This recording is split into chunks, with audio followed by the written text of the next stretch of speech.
So can we square this circle? Well, what happens if we try and take profit out of the system? Without profit, there's no investment. Okay, we don't want an increase in the capital stock, but we still need investment. If there's no profit, people won't just not invest anymore, they will take their money out of the existing investments.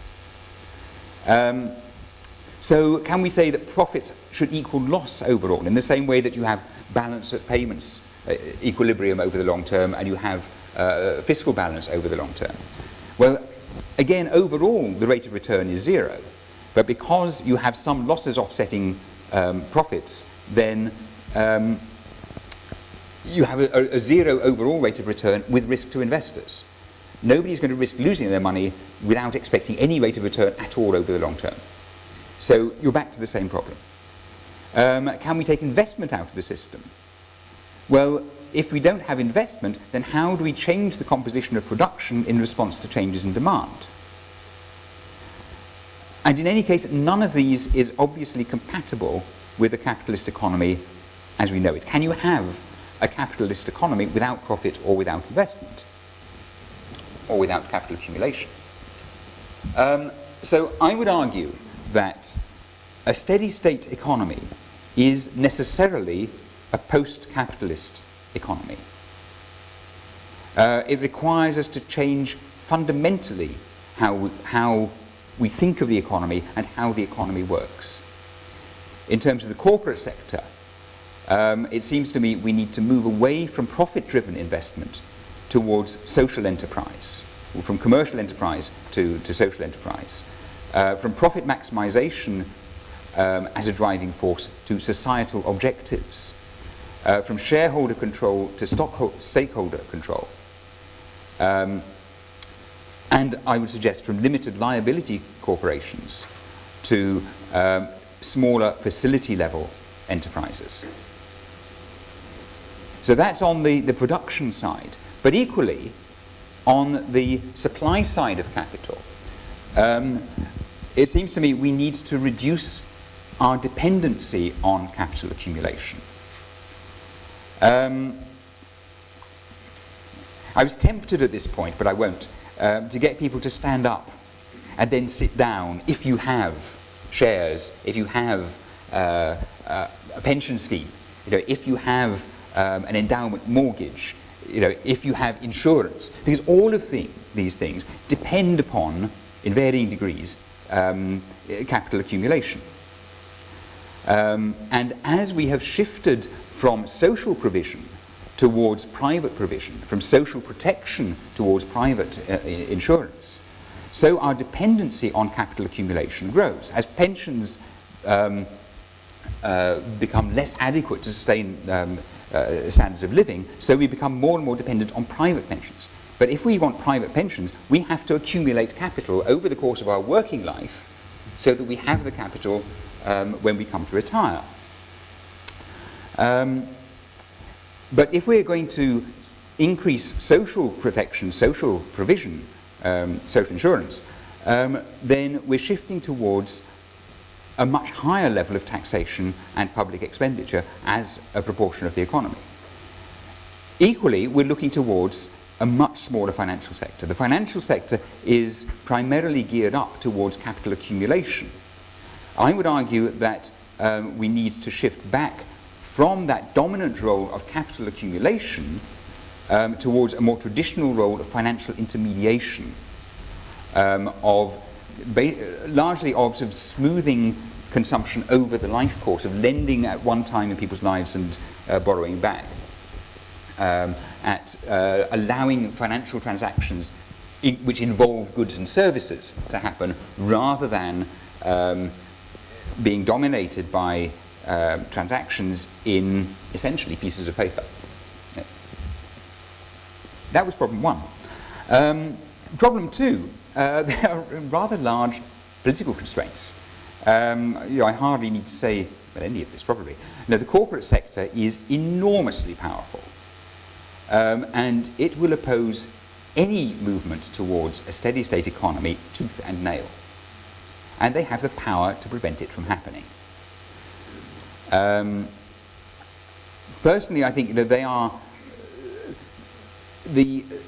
I think the pressure for a movement towards recognizing, particularly on climate change, towards recognizing the constraints on growth, the pressure is increasing.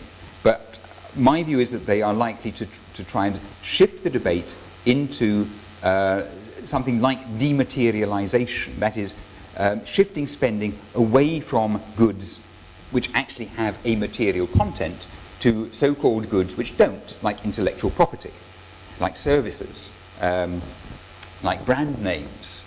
Now, an awful lot of these things, and I personally think this is a red herring, because actually these things, it's sustaining economic growth purely for its own sake, just in order to enable some people to get richer. The consumption which actually provides benefits is having something to eat, having somewhere to live. It's the tangible material goods which actually provide benefits. So personally, I think that's is more of a diversionary tactic than anything else. Problem 3 are broadly external institutional and legal constraints, which I've divided into hard constraints and soft constraints. Hard constraints, jurisdiction. There are large areas, particularly trade and competition, but also, for example, fisheries, where the UK no longer has jurisdiction. It's the European Union that has competence in those areas. The European Union could change, the UK couldn't. The change would have to go through the European Union, and that would involve getting the rest of the European Union on board. It's not something we can go alone. We have binding international commitments, particularly WTO agreements, which are ultimately backed by trade sanctions. That doesn't just affect our trade policies, but it affects intellectual property rights, it affects services, it affects agriculture, it affects professional migration. What's more, WTO agreements don't only restrict a country's ability to impose restrictions on trade, they also limit the ability to impose policies which have indirect effects which discriminate against foreign suppliers or in favour of domestic suppliers. So any policy, in principle, can be challenged under the WTO because it's discriminatory, even if that is not its intent. And that represents potentially, particularly if we were looking at major changes in the way the economy works, it represents potentially a very major constraint. Changing either the European Union rules or WTO rules requires collective action. In the case of WTO, it would require the explicit agreement, the signatures of all 153 members of WTO to change anything in any WTO agreement. It's a big ratchet effect. On top of that, you have judicial and quasi-judicial processes like the International International Court of Justice, the International Centre for the Settlement and Investment Disputes, and so on. I'm not going to go into that. I would suggest it's probably less important. Just really there for completeness. In terms of soft external constraints, there are various unenforceable international agreements as well, particularly on environment, development, human rights. Most of these are helpful. It's possible there are some areas in which they're not. They're not binding, but that has other implications, which I'll come on to. Then there are international coordination mechanisms, particularly in the financial system, such as through the International Monetary Fund and the Bank for International Settlements. Now, all of these things, because they're soft constraints, we could opt out of. We could leave the IMF, we could leave the Bank for International Settlements. But that would have potentially important effects on the financial system, which again I'll come on to. But also, if we opt out, then we lose our potential to influence the global economy towards a global steady state, which I would argue is much more important. Either we exclude ourselves by opting out so that we don't have a seat at the table at all, or in the case of international agreements, we can just ignore our commitments But if we ignore our commitments, it undermines our political and moral position if we are trying to get other countries to sign up to or to comply with their other commitments. So we risk losing political credibility. Problem 4 is market constraints in international markets, which I broadly divided between financial markets and goods markets. The international financial markets are particularly critical because the prospect, now that financial markets are so open internationally, money can slip out of a country in seconds, vast sums, as has been discovered in various financial crises in recent years. Extraordinary sums of money can just disappear overnight, or indeed in a matter of hours. And the possibility of any policy change which will adversely affect capital, just the possibility of a policy change will do that. So if you had a serious political party standing up and saying, we're going to introduce a steady state economy, if there was any prospect of them winning, the economy would have collapsed before the election.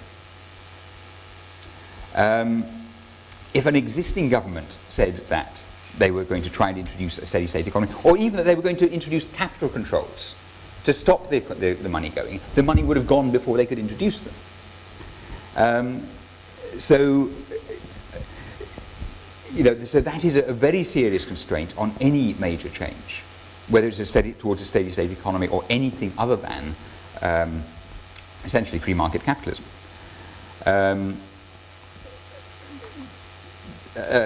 And the mobility of companies with the globalization of production processes, it doesn't. A company now can be based more or less anywhere. So, if the prospect of any adverse changes in the regulatory system, for example, in terms of environmental or social protection, if they go beyond limits which are acceptable to major companies, would cause companies to relocate to countries with less, with more commercially friendly and less environmentally friendly regimes.